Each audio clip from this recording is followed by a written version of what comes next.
Hello ladies and gents. Hopefully a real quick one here, as always. Just to address something.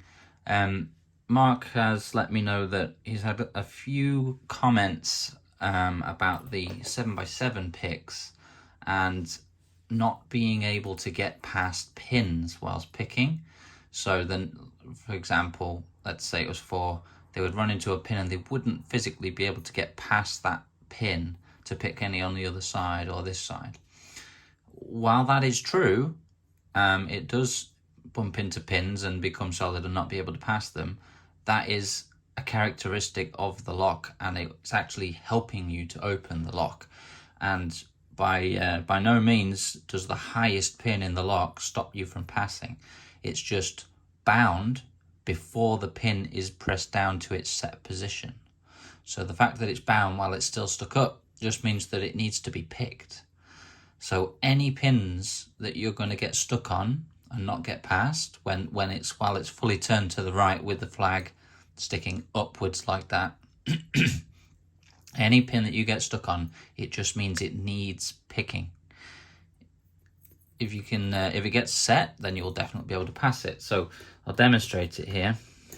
Well, I'll try it with this lovely angle that we're on. Tighten the clamp up. So apply, always remember we pick these the easiest way in the clockwise direction, and we're twisting the pick in the opposite direction to our tension to press the pins down. And what I like to do is just try and slide my pick in, and you see straight away we're coming to that same stop each time. So that's 4, right? So it means it needs picking. So we'll just slowly pick that. Okay.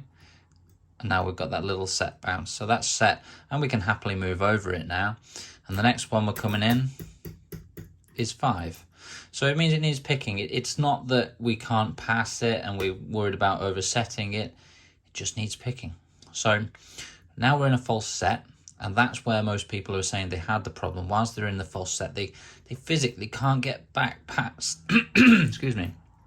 They physically can't get back past. Now I'm getting stuck on 3, so I can't at all get to number 1 and 2. But that is fine because 3 needs picking. So to get past it, we need to pick it.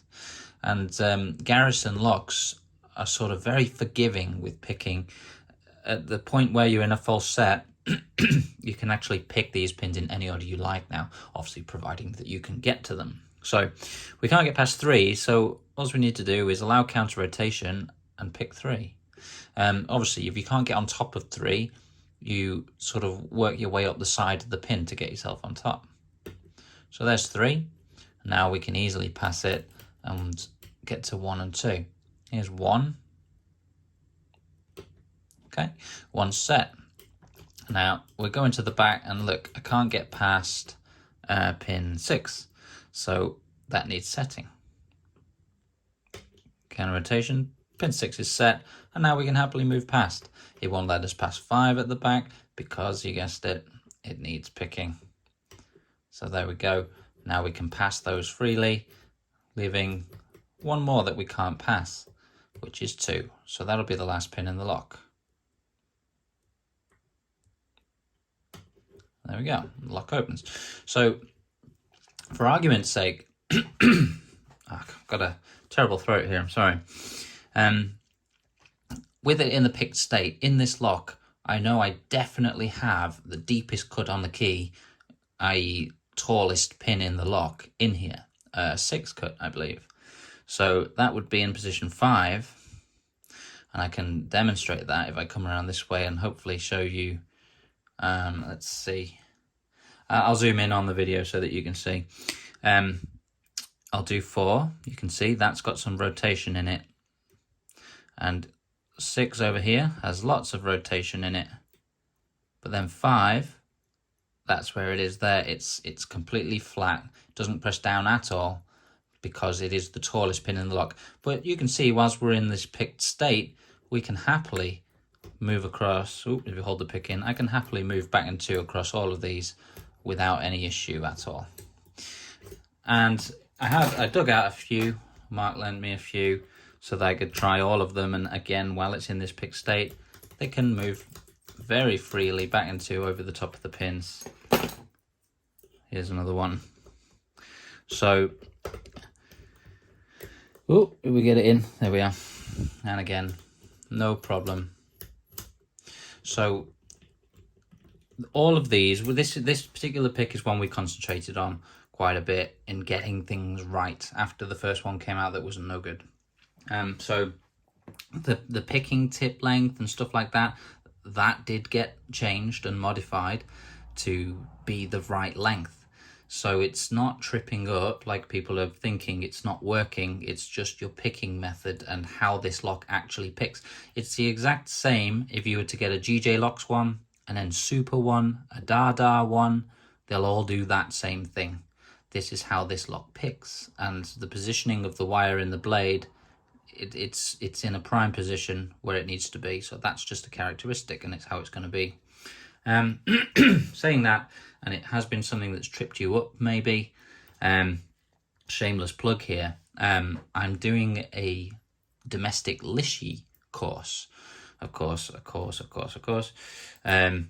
just for little tips like this that you may not know, that you may have struggling picking the locks.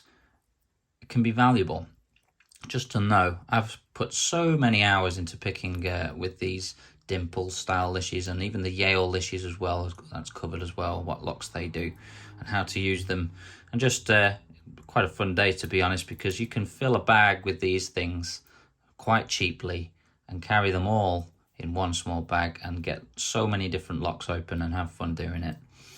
So I'll put a link in the description if I can, to where you can go to see the courses and to sign up to go on one of our courses. We've got a place in London and another one a bit higher up as well to the east.